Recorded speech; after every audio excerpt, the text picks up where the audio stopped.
गेल्या 3 वर्षापासून light house community foundation ही संस्था ITI मुलुंडच्या कॅम्पसमध्ये कार्यरत आहे. या संस्थेच्या माध्यमातून आतापर्यंत फाउंडेशन कोर्समध्ये 774 विद्यार्थ्यांनी प्रवेश घेतला असून त्यापैकी 748 विद्यार्थ्यांनी कोर्स पूर्ण केलेला आहे. AutoCAD, CNC, ॲडव्हान्स इलेक्ट्रिकल यासारख्या वेगवेगळ्या स्किलिंग प्रोग्राममध्ये आतापर्यंत 406 विद्यार्थ्यांनी प्रवेश घेतला असून त्यापैकी 365 विद्यार्थ्यांनी हा अभ्यासक्रम पूर्ण केलेला आहे. या संस्थेच्या माध्यमातून 495 विद्यार्थ्यांना रोजगार प्राप्त झालेला आहे.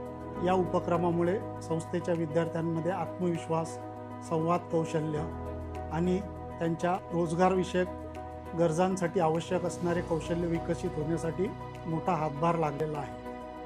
या संस्थेचं ITIशी असलेलं सहकार्य हे नक्कीच भविष्यासाठी फायदेशीर ठरणार आहे.